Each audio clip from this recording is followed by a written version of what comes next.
너희 가는 게 주의 평강이 있으라. 평강이와 함께 하시고 지난 주시고 감사합니다.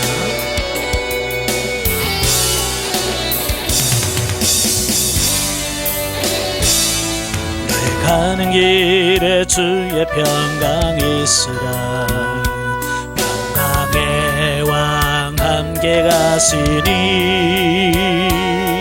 너의 걸음 주 인도하시리. 주의 강한 손 널리 기시리. 너의 가는 길에 주의 축복이 있으리. 영광의 주 함께 가시니 내가 밟는 모든 땅 주님 다스리니 너는 주의 길 예비케 되리.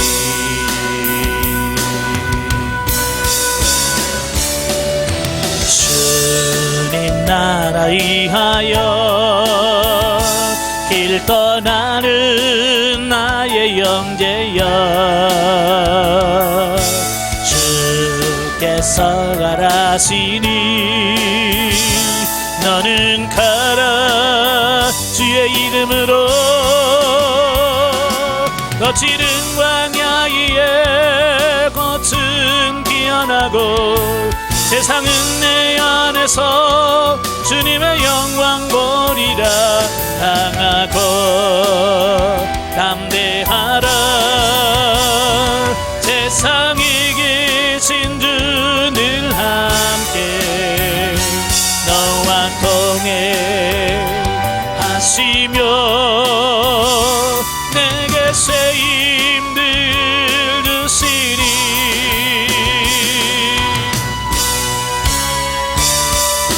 주님 나라 위하여 길 떠나는 나의 형제여 주께서 가라시니 너는 가라 주의 이름으로. 거칠은 광야에 꽃은 피어나고 세상은 내 안에서 주님의 영광 보리라. 강하고 담대하라. 세상에 계신 주 늘 함께 너와 동행하시며 내게 새 힘들 주시리.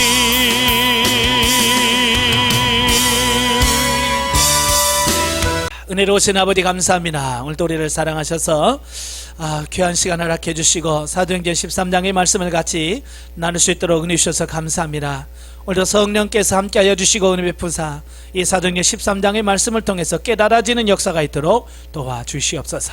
시정을 맡겨오며 예수님의 이름으로 감사하며 기도합나이다. 아멘.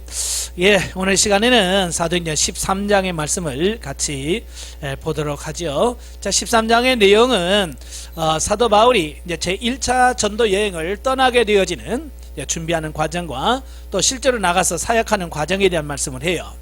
자, 우리가 이제 사도행전은 총 28장으로 구성이 되어 있는데요.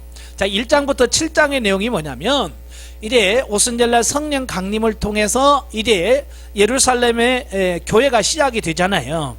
예, 신약 교회가 시작이 되어지고 사도 베드로를 중심으로 한 사역이 기록이 되어 있어요. 자, 그다음에 이제 8장부터 12장까지는 이제 예루살렘 교회가 이제 핍박을 받잖아요. 예, 스데반 집사 순교 이후에 엄청난 핍박을 받아요. 그래서 예루살렘 교회 성도들이 흩어지기 시작하는 겁니다. 여러 지역으로 흩어지면서 이제 유대와 사마리아와 땅끝까지 이제 복음이 확산되어지는 어떤 이제 그런 과정. 그러니까 어찌 보면 이제 마지막이 땅끝이잖아요. 전 세계에 복음이 증거될 모든 준비를 다 갖춰줬어요. 자, 그래서 이제 13장부터는 지금까지 모든 준비 과정을 갖춘 그곳에서 이 하나님께서 사도 바울을 통해서 본격적인 세계 복음화를 시작하시는 이런 부분을 보게 돼요. 자, 이제 본장에서부터 마지막 28장까지는 이방 지역에 설립된 안디옥 교회를 중심으로 복음이 아시아와 유럽 및 로마를 통해서 땅끝까지 전파되는 과정을 바울을 중심으로 기록하고 있다. 그러니까 12장까지는 어쩌면 베드로를 중심으로 기록했다면 이제 13장부터는 사도 바울을 중심으로 기록이 되죠. 자, 이러한 맥락에서 보면은 바울의 이제 제1차 전도 여행 준비 과정 및 파송을 소개하고 있는데요. 자, 그런데 우리가 이제 여기서 기억할 것은 그 선교의 출발지와 파송지가 예루살렘 교회가 아니라 안디옥 교회였다는 사실이에요. 예. 이 안디옥 교회는 그 이방인을 주축으로 세워진 교회입니다. 예, 물론 이제 유대인들이 가서 유대인들에게 복음을 전했죠. 그러다가 이방인 헬라인들에게도 복음을 전하니까 헬라인들이 복음을 받아들이는 거예요. 자, 그래서 유대인들과 헬라인들이 같이 하나가 되어서 세운 교회가 안디옥 교회입니다만은 주로 유대인들보다 이방인들이 훨씬 더 많은 어떤 이제 그런 교회라고 볼 수 있어요. 그러니까 이방인들로 구성되어 있다 보니까 어째 이방인에 대해서 더 넓혀지겠죠. 예, 이방인에 대한 편견이 없어요. 그러니까 이제 10장에서 살펴왔듯이 그 유대인들은 이방인에 대한 굉장한 편견을 갖고 있단 말이에요. 그죠? 그래서 사도 베드로도 하나님께서 그 환상을 보여주시고 가라 그래도 삐죽삐죽 하잖아요. 예, 고넬의 집에 가서도 사실은 우리가 가면 안 되는데 하나님께서 가라고 해서 오긴 왔는데 내가 왜 왔는지 모르겠다. 이제 그러다가 고넬료의 말을 듣고 하나님의 말씀을 전하잖아요. 그때 역사가 나타나는 거예요. 그렇게 유대인들은요 이방인에 대한 편견이 대단한 거예요. 그런데 이 안디옥에 있는 이방인들은 뭐 이방인에 대한 편견이 없죠. 왜? 자기들도 이방이니까. 그래서 이방인 전도에 대하여 배타적이지 않다 그 말입니다. 그래서 어찌 보면 그 이방인에 대해서 배타적인 예루살렘 교회보다도 이 안디옥 교회가 이방 선교에 더 적합했을 것이다 라고 봅니다. 예, 그리고 사실 그 로마 제국 내에서 로마 알렉산드리아 다음으로 세 번째로 큰 도시가 어디냐? 바로 수리아 안디옥입니다. 예, 도시가 크다는 얘기는 뭐가 있다는 얘기예요? 예, 경제력이 있다는 얘기예요. 돈이 그만큼 있다는 얘기죠. 자, 우리나라도 많은 뭐 서울, 부산 뭐 이런 큰 도시가 있습니다만은 예, 도시가 크다는 얘기는 뭐예요? 그만큼 돈이 있다는 얘기죠. 자, 이 말이 무슨 말이? 예루살렘은 사실 작은 도시예요. 그래서 세계 선교를 하려고 해도 이런 물질적인 후원이 안 돼요. 그래서 12장에 보면 이 예루살렘 교회가 남을 후원하기보다는 어떻게 해요? 안디옥 교회로부터 구제를 받잖아요. 그러니까 경제적으로 이 예루살렘 교회는 선교하기에 매우 부적합한 곳이에요. 그런데 이 안디옥은 로마에서 세 번째 큰 도시로 재정적인 부분도 아마 좀 여유가 있었을 거예요. 그래서 아마 하나님께서 그 안디옥 교회를 선택하지 않았을까. 또 지정학적으로도 마찬가지예요. 이 안디옥은 동양과 서양을 연결하는 아주 교통 중심지예요. 예, 그래서 교통이 좋다는 말은 뭡니까? 세계 어디로든지 갈 수 있는 길이 열렸다는 거예요. 예, 예전이나 지금이나 이 도로 교통은 굉장히 중요한 거거든요. 예, 교통이 좋아야 발전할 수 있고 할 수 있거든요. 그러니까 여러모로 안디옥 교회가 예루살렘보다도 훨씬 더 준비되어진 그런 교회라는 거예요. 더군다나 안디옥 교회 성도들은 복음을 영접한 이후에 아주 급성장합니다. 예, 그 복음을 받아들여서 사도 바울과 그 바나바가 가서 복음을 전하니까요 엄청난 부흥의 역사가 일어난 거예요. 예, 숫자적으로도 부흥되지만 영적으로도 성장하는 거예요. 그래서 예루살렘 교회가 어렵다는 그 말을 듣고 바로 구제연금을 해서 보내잖아요. 그만큼 그들에게 뭐가 있어요? 뜨거운 열정, 열심. 예, 자, 이런 게 있단 말이에요. 그러니까 사랑과 헌신으로 어찌 보면 선교에 적합한 모습을 다 갖추어 있다. 그러니까 어찌 보면 하나님은 어떤 교회를 쓰느냐? 준비된 교회를 쓴다 그 말이에요. 자, 오늘도 마찬가지. 이 땅에 수많은 교회가 있어요. 그 수많은 교회에서 하나님께서 어떤 교회를 쓸까? 예, 준비되어진 교회. 여러분의 교회가 하나님의 일하기에 준비되어진 그런 교회가 되도록 기도하면서, 예, 그 일에, 예, 기둥 같은 여러분 되시길 바랍니다. 예, 그래서 중요한 게 뭐냐면, 그 안디옥 교회는 이렇게 성장했잖아요. 성장하면 대부분의 교회들이 안주하기 쉬워요. 이제 이 정도 됐으면, 이만하면 우리도 편하게 뭐 이런 생각을 할 수 있습니다만은, 그러나 이 안디옥 교회는 성장한 것에 그치지 않고 거기에 대한 책임을 졌다는 말이에요. 오늘 우리 한국 교회도 마찬가지예요. 교회가 어느 정도 크면, 예, 이제는 그 책임을 다해야 되거든요. 세계 선교, 또 미자립 교회, 뭐 이런 개척 교회, 이런 교회들을 후원하고, 그래서 어찌 보면 복음이 더 확산될 수 있도록 하는 책임이 있는 거예요. 영적으로도 마찬가지예요. 우리가 수료했다고 하면, 영적으로 성장했다고 하면 거기에 대한 책임을 져야 되는 거예요. 그래서 믿음이 연약한 자 세우고, 네, 하나님 앞에 주님, 제가 어떻게 주의 일을 할까요? 그래서 하나님께 물으면서 구체적으로 섬겨가면서 하나님을 확장하는 데 일꾼으로 쓰임받아야지. 성장했네 하고 가만히 있으면 아무 의미가 없어요. 성장하면 책임이 뒤따른다라는 거예요. 자, 둘째는 선교사로 파송할 일꾼들이 준비되어 있다는 거예요. 자, 1절에 보면 이 안디옥 교회는 참 훌륭한 분들이 많이 있어요. 그래서 13장 1절은 안디옥 교회에 선지자들과 교사들이 있으니 곧 바나바와 니게르라 하는 시므온과 구레네 사람 루기오와 분봉왕 헤롯의 젖동생 마나엔과 및 사울이라.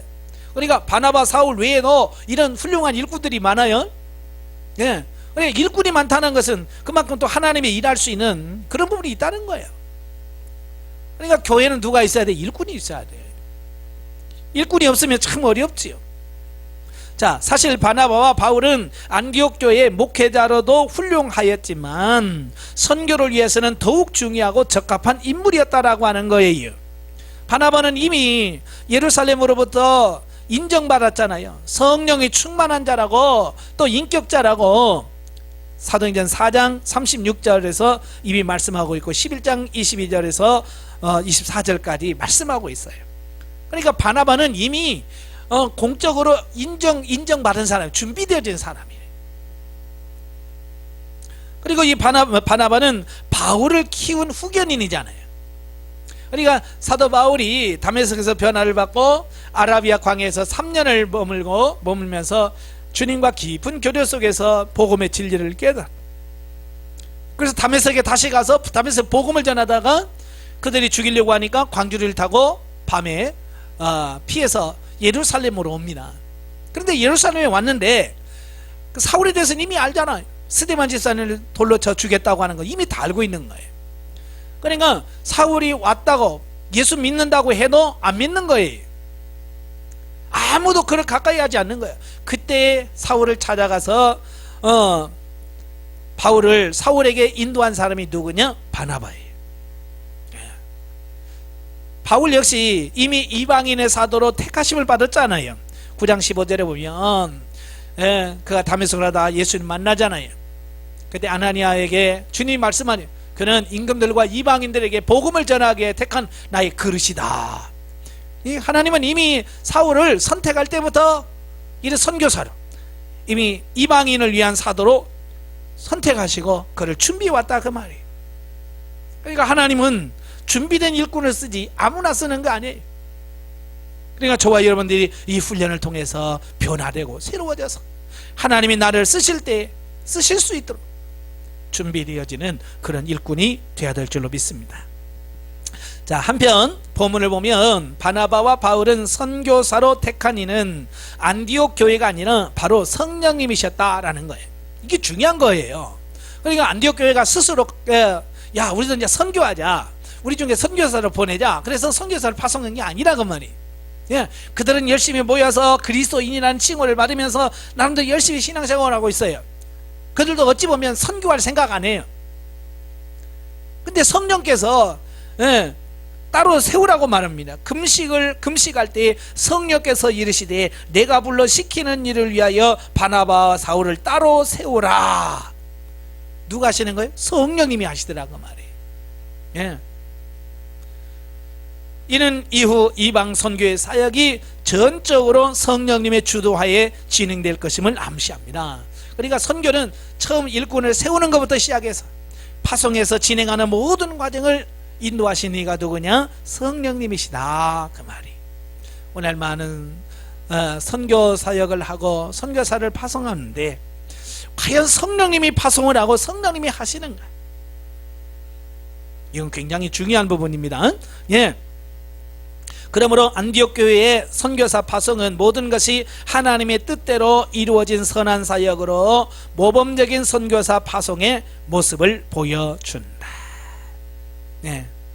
그러니까 어찌 보면 오늘도 선교사를 파송할 때 그 모델, 선교사 파송의 모델이 바로 오늘 본문이다라고 이렇게 보시면 되겠습니다. 4절부터 이제 12절까지 보면 드디어 파송을 받아서 1차 전도 여행을 떠나게 돼요. 근데 1차 전도 여행을 떠나면서 처음 목적지가 어디냐? 구브로라는, 구브로.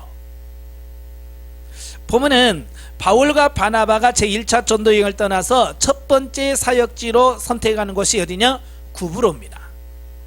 구브로는 안디옥의 서남쪽, 지중해의 동북쪽에 위치한 섬으로서 바나바의 고향이기도 한 곳이다.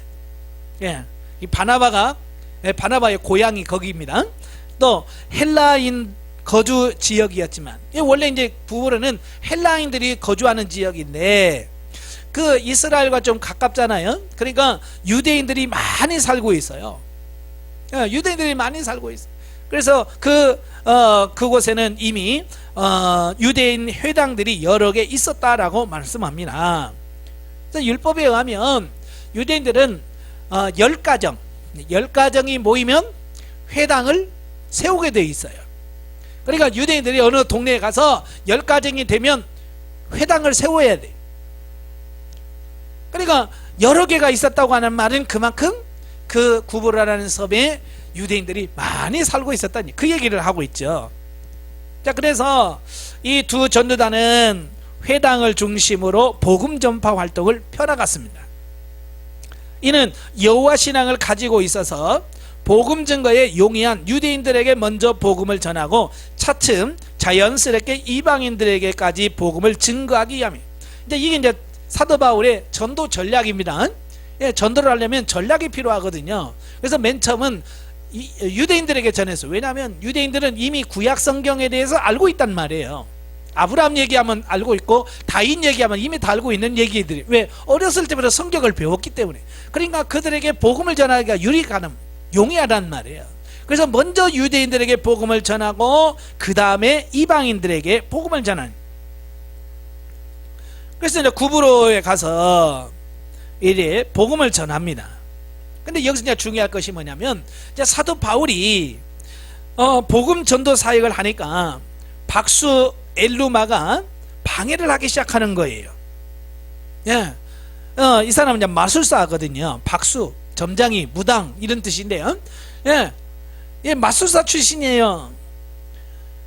예, 그래서 사도 바울이 와서 복음을 전하고 또 사도 바울을 통해서 많은 기적들이 일어나잖아요. 예, 그러니까 그걸 방해를 하는 거예요. 그러니까 사도 바울이 그 엘루마에게 성령의 능력으로 저주를 하지요. 눈이 어두워질 거다, 소경이 될 거다, 그 예언을 합니다.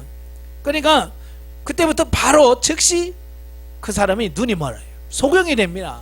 그래서 인도할 자를 찾는다. 바로 그것을 본 사람이 누구냐?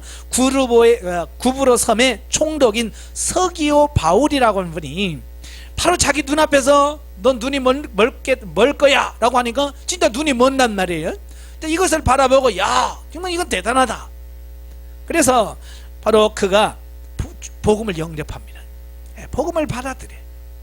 그래서 어찌 보면 사도 바울이 전도해서 이방인으로서 복음을 받아들여서 첫 번째 개종자를 얻은 결과를, 열매를 얻은 곳이 어디냐? 바로 구브로 섬이다 그 말이에요. 그러니까 성령님의 인도를 따라서 가면 이런 열매가 맺혀지는 거예요. 예, 성령의 역사가 그래서 중요한 거예요. 자, 세 번째 단락은 이제 13절에서 43절까지인데요. 이제 비시디아 안디옥에서의 전도 사역. 전에도 말씀드렸죠. 안디옥이라고 하는 지명은 두 군데가 있어요. 수리아 지역에 안디옥이 있고, 이 비시디아라고 하는 지역에 안디옥이라는 동네가 있습니다. 자, 우리나라도 이름이 같은 곳들이 많이 있잖아요. 제가 안양에 있을 때도 제가 사택이 시흥이었잖아요. 그래서 어디 살아요? 사택이 어디요? 그러면 시흥입니다. 그러면 서울 시흥입니까? 경기도 시흥입니까? 자, 이렇게 묻잖아요. 자, 광주도 광주라 그러면 경기도 광주예요? 전라도 광주예요? 이렇게 질문하잖아요. 예? 그래서 쉽게 알아듣게 전라도 광주 갑니다. 예? 경기도 광주 갑니다. 그렇게 얘기하잖아요. 마찬가지로 안디옥이 똑같으니까 어디 안디옥이냐? 그래서 그 앞에다가 비시디 안디옥입니다, 수리 안디옥입니다 라고 이렇게 구분을 해 놔요. 예. 자, 보면은 이제 구브로에 전도를 하고요. 자, 바나바와 바울 일행은 구브로의 섬에 바보라고 하는 항구에서 출항을 합니다. 이 바보 그러니까 자, 우리나라 욕 같습니다만은 동네 이름입니다. 바보. 예. 그래서 어디로 가냐면 밤빌리아의 버가에 이릅니다. 예, 밤빌리아의 버가라고 하는 곳에 도착을 하게 돼요. 그런데 이때 이유는 밝히지 않아요. 성경에 그 이유는 밝히지 않지만 마가 요한이 갑자기 선교 여행을 중도에 포기하고 예루살렘으로 돌아가 버립니다. 자, 굉장히 어려운 일이죠. 이 선교라고 하는 것은 뭐예요? 같은 일행들, 동행들이 마음을 같이 하고 뜻을 같이 하고 열심히 기도하면서, 여러분 선교가 쉽지 않잖아요. 예, 그러니까 서로 하나 돼서 해도 어려운 판인데, 이 마가 요한이 갑자기 나 집으로 갈래 하고 그냥 가버리는 거예요. 어찌 보면 제1차 전도 여행에 있어서 최대 이익이라고 할 수 있어요. 예. 왜냐하면 팀 내에서 지금까지 외부에서 박해는 왔어도 그 자기들끼리 똘똘 뭉쳐서 그 위기를 넘겼는데, 아니 그냥 거기서 간다고 하니까 얼마나 실망이 컸겠어요. 아마 말은 안 하지만 이 바울 성격상 굉장히 이게 충격을 많이 받았던 것 같아요. 예. 자, 그걸 언제 알 수 있냐면 이제 제2차 전도 여행 때 바나바에게 바울이 그러죠. 우리 다시 한번 우리 1차 때 세운 교회를 되돌아보고 전도하자. 그러니까 좋다. 근데 마가 데리고 가자 그러잖아요. 그러니까 바나바는 마가가 조카잖아요. 그러니까 어찌 보면 그 삼촌의 입장에서 그 동생 조카죠. 조카를 영적으로 키워보고 싶고 주의 일꾼으로 세우고 싶은 그 욕심이 있잖아요. 그죠? 그러니까 데려가자. 근데 바울은 첫 번째 중간에서 포기하고 간 부분을 통해서 얼마나 큰 충격을 받았겠어요. 예?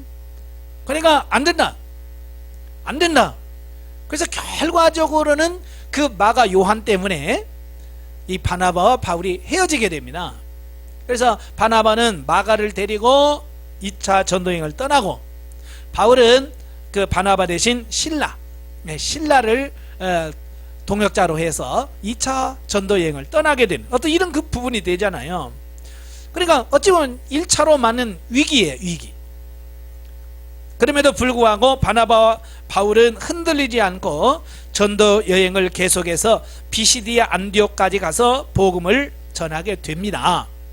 중요한 거예요. 예, 여러 가지 문제가 있어요. 예, 문제 없는 교회가 어디 있고 문제 없는 선교가 어디 있겠어요. 그건 극복해 가는 거예요. 예, 그리고 마가처럼 이렇게 중도에 포기하면 안 됩니다. 우리가 주의를 하면서도 힘들다고 중간에 포기하면, 예, 나는 쉬울지 모르지만 같이 갔던 사역자들은 얼마나 힘들겠어요. 예, 그죠? 자, 그래서 끝까지 같이 가야 돼. 훈련도 끝까지 해야 되고, 어떤 일을 해도 끝까지 할 수 있는 그런 삶이 되셔야 돼. 자, 15절부터 41절까지 보면 이제 바울이 비시디아 안디옥에 있는 회당에 들어가서 이제 설교를 합니다.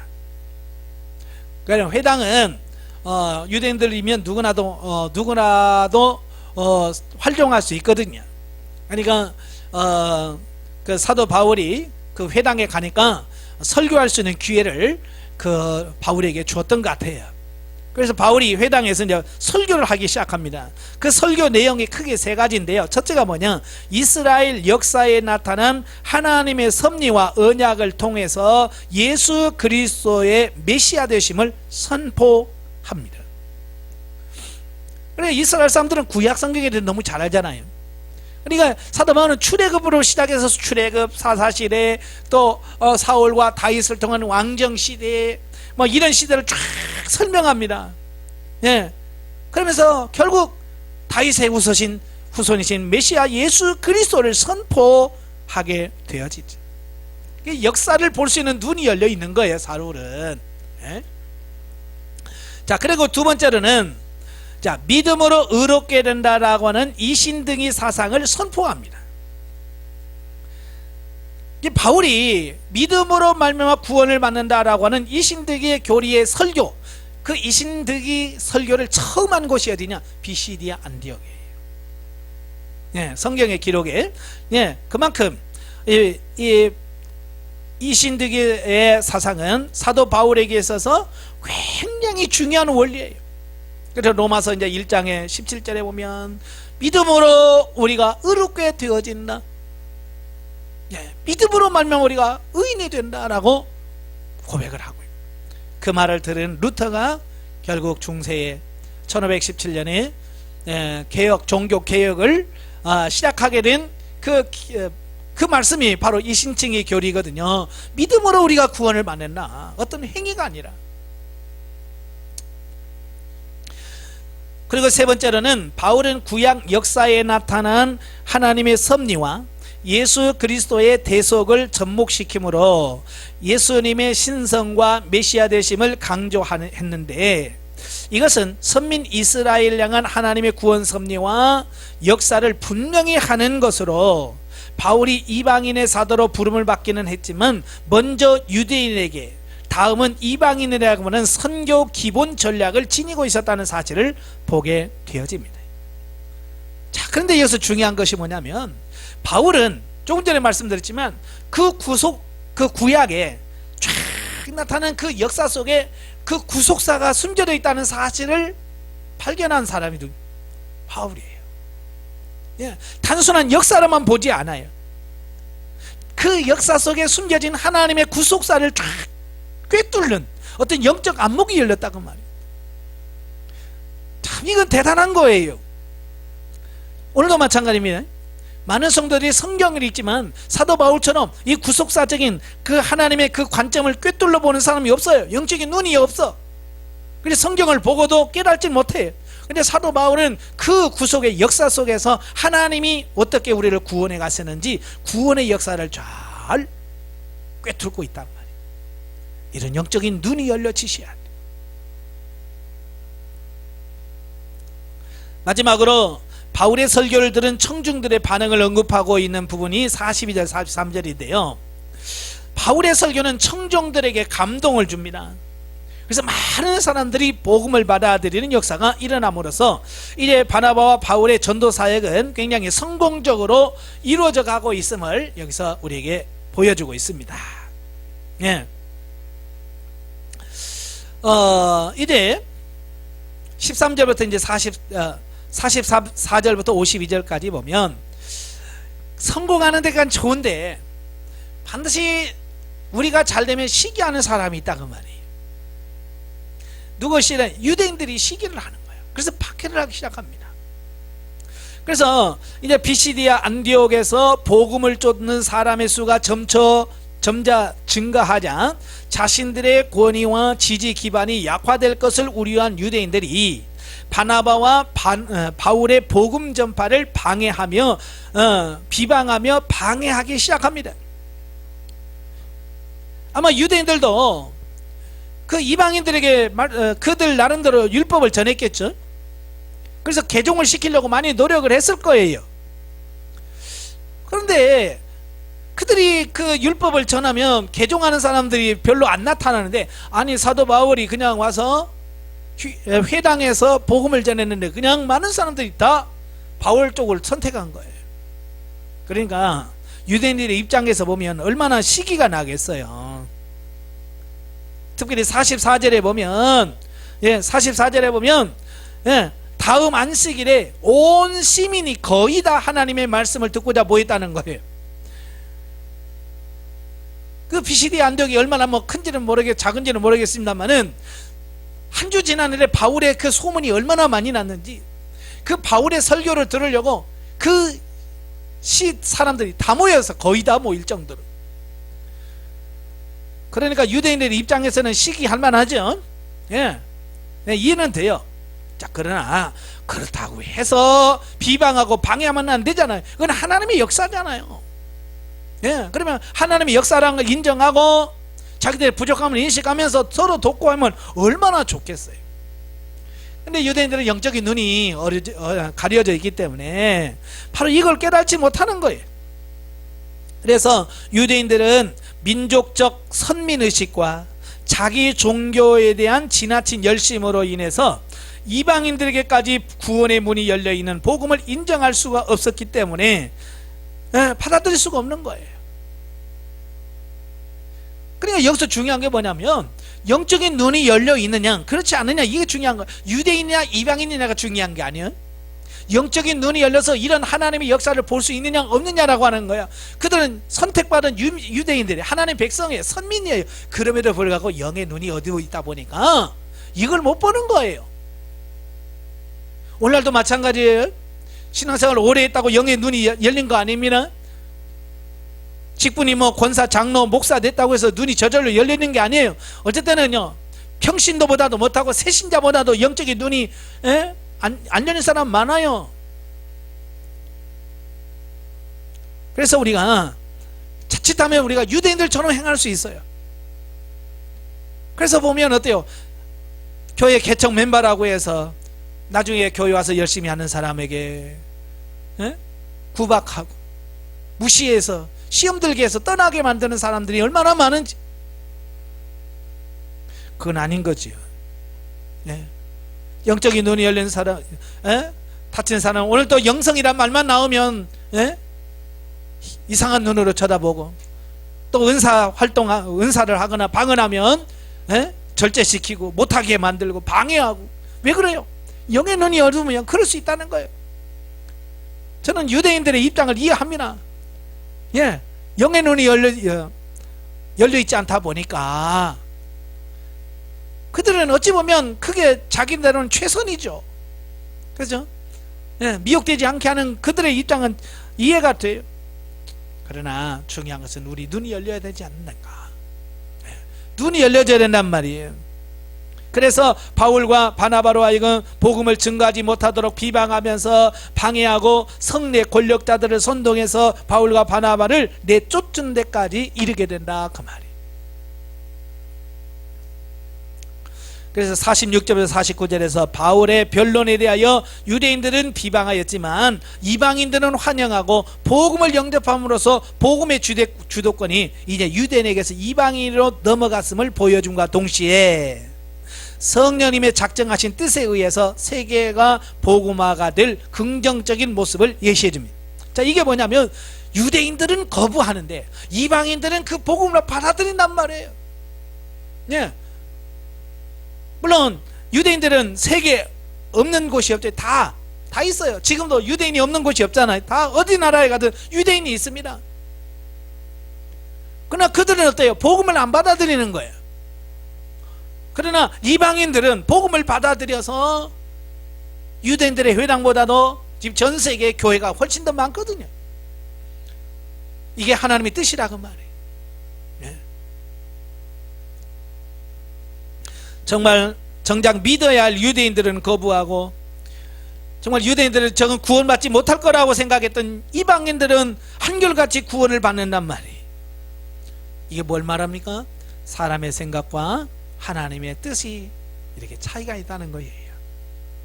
그래서 전도할 때나 선교할 때 사람의 생각으로만 안 돼.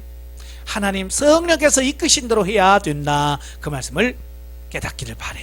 자, 50절부터 52절에는 유대인들이 성례 권력자들을 선동해서 바울과 바나바를 핍박하고 쫓아내려 하자 바울과 바나바가 그들에게 말합니다. 바나바는 누구든지 너희를 영접도 아니하고 너희 말을 듣지도 아니하거든 너희 발에 먼지를 떨어버리라 라고 말씀하신 예수님의 말씀대로 유대인들 보는 앞에서 발에 티끝을 떨어버리고 이고니온으로 떠나게 됩니다. 자, 이건 무슨 말이냐면 이런 거예요. 원래 유대인들은 어떤 이방인 지역의 지역을 통과하게 되면 혹시라도 옷이나 이런 데에 그 악한 것들 어둠의 권세들이 묻어서 올까봐 그 이방인의 지역을 벗어나면 옷을 터는 습관이 있어요. 다 먼지까지 털고 나오는 습관이 있어요. 바로 복음을 받아들이지 않는 그들에게는 그와 같은 결과가 있을 거라고 하는 어떤 그런 의미를 담고 있어요. 그래서 이 사건을 통해서 이제 바울과 바나바는 본격적으로 이방인 전도에 매진하게 돼요. 그 전까지만 해도 이 유대인에 대한 이 사역이 굉장히 깊어요. 물론 이후에도 바울도 유대인에게 복음을 전해요. 자, 그러나 스스로가 이방인의 사도다, 나는 이방인의 사도가 될 거다 라고 이방인에게 활짝 열어서 이방인 전도에 주력하게 된 계기가 바로 유대인들의 방해, 이 사건을 통해서 이제 이방인에게로 가게 되는 어떤 이런 부분을 보게 됩니다. 바울이 전한 복음이 이방인들에게서 대대적인 환영을 받았다는 사실은 앞으로 있을 세계 복음화의 가능성을 보여준다. 그죠? 이방인들이 전도해서 신앙생활 안 하면 아이고 안 되나 보다, 복음은 한계인가 보다, 이렇게 생각할 수 있겠지만, 복음을 전해내는 이방인들이 예수를 믿는 거요. 그러니까 소망이 있구나, 되는구나, 하나님 나라가 확장되는구나. 그래서 이방인들이 예수를 믿으니까 더 복음에 대해서 열정을 품게 되는 어떤 이런 부분을 보게 되죠. 그래서 바울과 바나바가 유대인들의 탄압을 피해서 이고니온으로 향한 것도 세계 복음화를 위한 하나님의 역사를 할 수 있다. 그러니까 어떤 분이 그래요. 사도 바울처럼 이렇게 열심히 주의 일하고 복음 전하면 좀 평탄하게 하고 고난도 없고 그러면 참 좋았을 것인데, 이렇게 말하신 분들이 계세요. 그런데요, 하나님은 우리 인간의 그 속성을 너무 잘 알잖아요. 편하고 아무 문제 없으면 어떻게 해요? 그냥 그 자리에서 계속 머물러서 사역하고 싶은 것이 사람의 마음이에요. 그죠? 네, 아마 저도 맨 처음 인천에서 개척해서 했을 때 그 교회가 막 크고 성장했다라고 한다면 저 안양으로 안 갔을 거고 이곳으로도 안 왔을 거예요. 근데 하나님께서는 어떠한 일정한 부분 훈련시키시고 안양으로 가게 하시고 안양에서 만 12년 동안 사역을 하게 하시고 또 거기서 너무 활동이 커지면 제가 여기 내려올 생각했겠어요? 하나님께서 그런 과정을 통해서 움직이면서 복음사역, 영성사역을 하게 하시는 거예요. 그러니까 사도 바울도 마찬가지예요. 그래서 가서 전도해서 교회를 세우면 핍박을 해요. 그래서 더 이상 거기 있을 수가 없어서 옆 동네로 피하게 되고, 어찌 보면 굉장히 힘든 부분이지만 그 결과로 세계 복음화가요 빨리 된 거예요. 사도 바울이 왜 이렇게 빨리 움직이면서 복음 전하는 일, 이 핍박 때문에 도무지 그 동네에서 있을 수가 없어서 옆으로 피해다가 하다 보니까 복음이 그렇게 빨리 확산된 거예요. 바로 이게 하나님의 역사라 그 말이에요. 예, 이게 하나님의 역사예요. 그래서 우리가 어렵다고 안 된다고 실망하지 마시고 그 속에서 하나님이 뭘 역사하시는, 뭘 하기를 원하시고 어떻게 이끄시기를 원하신지를 깨닫고 순종하는 것이 매우 중요하다 그 말입니다. 자, 오늘 이 말씀을 통해서 성경 계시 발전사적 이해를 한번 보면, 오늘은 이제 선교 또는 전도라고 하는 부분을 같이 한번 보겠습니다. 지금 전도, 선교 각 교회마다 열심을 품고 전도도 하고 선교도 합니다. 네. 자, 이것을 계시발전사적으로 한번 의미를 한번 살펴보겠는데요. 자, 전도, 선교가 뭐냐? 이제 국어 사전에 보니까 종교를 전도하여 널리 알림. 예, 이게 내가 믿는 종교를 다른 사람에게 전하는 거예요. 이게 선교, 전도입니다. 이제 뭐 어떤 분들은 전도와 선교를 구분하기도 해요. 그래서 전도는 같은 문화, 언어를 쓰는 사람들에게 하는 것은 전도고, 문화가 다르고 국경이 다른 것을 가는 것을 선교다, 뭐 이렇게 정의를 하신 분도 계셔요. 뭐 틀린 말은 아니에요. 그러나 선교나 전도나 다 뭡니까? 예, 예수 그리스도 복음을 전하는 거예요. 예. 그래서 뭐 굳이 구분할 필요는 없고요. 어쨌든 복음을 전하는 거예요. 신구약 성경에 보면 이 전도 내용으로 가득 차 있어요. 복음의 내용 전하는 거예요.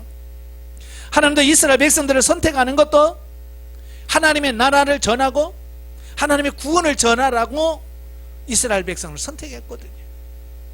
구약의 선지자를 선택한 이유는 뭐예요? 예, 하나님의 말씀을 선포하라고, 하나님의 뜻을 전하라고. 신학시대의 사도를 선택한 이유는 뭡니까? 예, 예수 그리스도의 복음을 전하고요, 교회를 세우라고 사명을 주신 거예요. 오늘 저와 여러분을 세운 것도 마찬가지. 선교와 전도하게 하시려고 하나님께서 저와 여러분을 세우셨다는 거예요. 자, 그래서 구약에서는 주로 이제 같은 민족에게 하나님의 말씀을 전하는 이런 부분이 대부분이죠. 뭐 선지자들이 거의 다 같은 유대인들에게 하나님의 말씀을 받아서 그 회개하라, 잘못한 걸 회개하라고 외치고, 잘못 가면 책망하고, 뭐 이런 일을 했어요. 자, 그러면 이방인들에게는 복음 안 전했냐? 예, 뭐 같은 유대인들에게 하나님 말씀 전한 건 너무 많아서 빼고요. 자, 해외 선교. 자, 해외 선교만 한번 보겠습니다. 자, 오늘 본문에서는 자, 구약에서도 여러 선지자가 있습니다만은 선지자라고 다 같은 선지자가 아니더라고요. 선지자 중에서 외국에 나가서 다른 나라에 가서 선교한 분들이 있어요. 그래서 아모스 선지자가 나옵니다. 예, 아모스 선지자가 아모스 7장에 보면 하나님의 말씀을 전합니다만은, 자, 아모스 선지자는 원래 아모스 선지자는 남유다 출신이에요. 남유다 출신인데 북이스라엘에게 가서 하나님의 말씀을 선포한 거예요. 요즘으로 말하면 남한 사람인데 저 북한에 가서 선교하는 사람이다. 자, 이렇게 보면 돼요. 예, 같은 민족 뭐 그럴 수 있지만 그래도 어쨌든 국경, 나라를 다른데 그 국경을 뛰어넘어서 가서 전했다고 하는 부분에서 어쩌면 선교사, 요즘으로 말하는 선교사라고 할 수 있겠죠. 그러니까 북쪽 이스라엘에 가니까 베델의 제사장 아마샤가 어쩌면 자기 마음에 안 드는 거예요. 아모스 선지자가 와서 말씀을 전하는데 망한다 그러지 막 그러니까 듣기 싫은 거예요. 그래서 아마샤가 선견자야, 너는 유다 땅으로 도망하여 거기에서나 떡이나 먹으며 거기서 예내라. 왜 여기 남의 나라 와서 왜 그러냐? 가라 그러잖아요. 그리고 여기서는 예언하지 마라 그럽니다. 그러니까 아모스가 아마샤에게 그런 말을 해요. 나는 선지자가 아니며 선지자의 아들도 아니라 나는 목자요 뽕나무를 재배하는 자로서 양떼를 따를 때에 여호와께서 나를 데려다가 여호와께서 내게 이르시기를 가서 내 백성 이스라엘에게 예언하라 하셨으니, 예, 하나님께서 자기를 목자 생활하고 있는 자기를 북쪽에 가서 이렇게 전하라고 하니까 자기는 갈 수밖에 없었다는 거예요. 그래서 하나님의 말씀을 순종하는 마음으로 와서 말씀을 전했을 뿐이다. 예. 자, 그 말씀을 하는 거예요. 그러니까 구약에서도 이미 선지자를 외국으로 파송하더라 그 말입니다. 대표적인 인물이 또 나오죠. 요나입니다. 요나스 3장 1절에 보면, 물론 이제 1장에도 그랬죠. 하나님께서 요나에게 그러죠. 너 니느웨 가서 외쳐라. 예, 그 악독이 내게 앞에 상달되었다. 그러니까 요나가 굉장히 고민을 많이 하죠. 왜냐하면 그때 당시 아수르는 그 어찌 보면 북이스라엘과는 원수와 같은 나라예요. 계속 핍박하고 전쟁을 하고 어떤 이런 나라니까요. 마치 우리나라 같으면 저 일본이라고 할까요? 뭐 그 정도로 감정이 악한 안 좋은 곳이에요. 그러니까 어찌 보면 요나도 그 아수르가 망했으면 좋겠는데 하나님께서는 가서 그 아수르에게 망하지 않도록 가서 전도하라는 거예요. 그러니까 그게 싫어서 다시스로 가는 배를 타고 도망가죠. 그래서 풍랑이 일어나서 결국 이제 3장에 보면 여호와께서 말씀이 두 번째로 요나에게 임하니라 이르시되 일어나 저 큰 성읍 니느웨에 가서 내가 내게 명한 바를 그들에게 선포하라. 하여간 자의가 아니죠. 타의 하나님의 그 강권적인 섭리에 의해서 요나가 다시 니느웨에 가서 복음을 외치죠. 그래서 니느웨를 구원시킵니다. 망할 것을 왕부터 시작해서 모든 백성들이 금식하면서 회개할 때에 하나님께서 그들을 용서해 주셨어요. 자, 그런데 그 다음에 나훔 선지자가 나와요. 자, 나훔 선지자는 그 요나 선지자보다 약 150년 뒤에 사역한 선지자입니다. 그러니까 요나를 통해서 회개했잖아요. 근데 150년의 시간이 지났어요.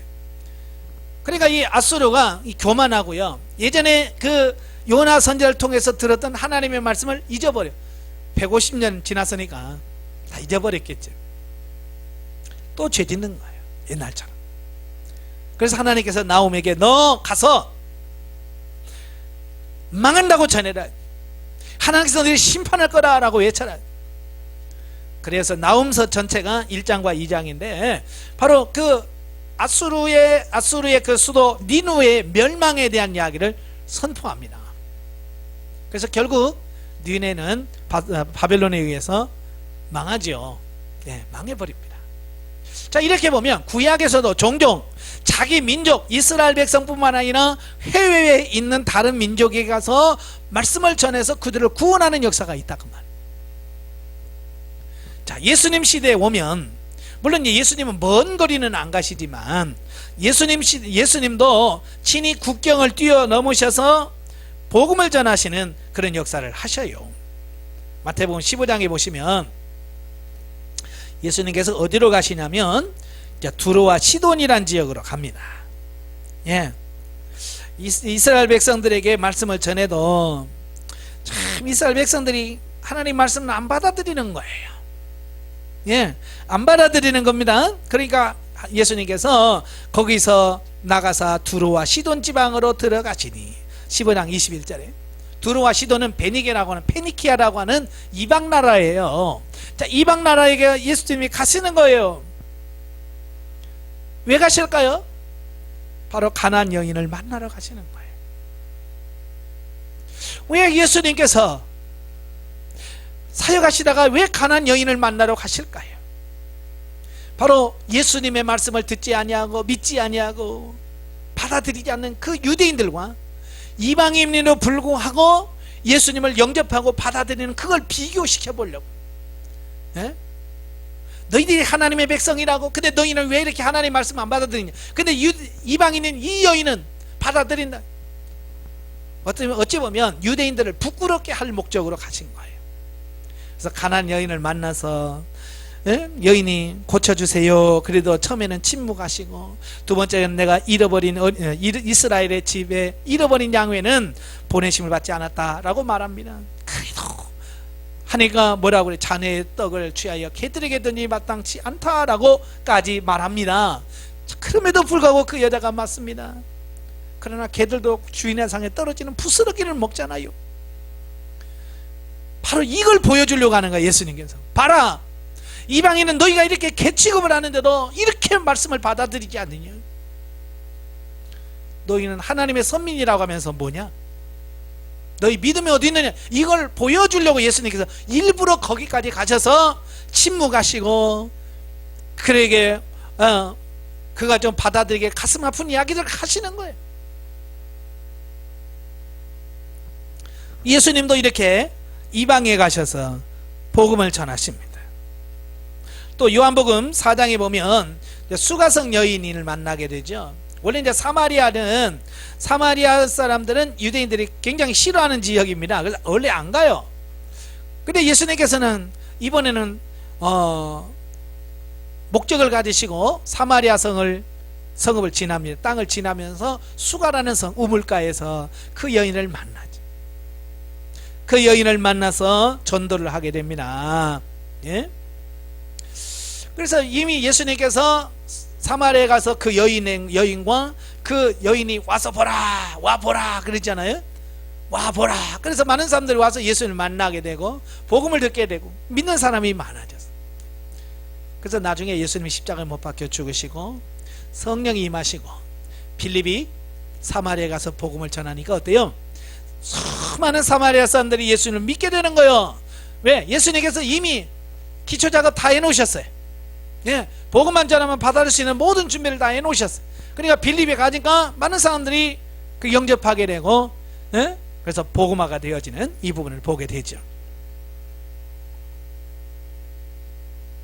자, 이렇게 예수님께서도 이미 사마리아와 두로 시돈에 가서 이방인들에게 복음을 전하는 어떤 이런 시범을 보이셨어요. 그러시고 마태복음 28장에 보면 그가 마지막에 승천하시기 전에 그 제자들 앞에서 마지막 지상 명령을 내립니다. 예, 지상 명령을 내리는데 뭐라고 내리냐면, 예, 예, 하늘과 땅의 모든 권세를 내게 주셨으니 그러므로 너희는 가서 모든 민족으로 제자를 삼아 아버지 아들과 성령의 이름으로 세례를 베풀고 내가 너희에게 분반 모든 것을 가르쳐 지키게 하라. 볼지어다 내가 세상 끝날까지 너희와 항상 함께 있으리라. 이거면 모든 민족을 제자로 삼고 가라. 너희는 가서 모든 민족으로 제자를 삼으라. 세계 선교를 명령하신 거예요.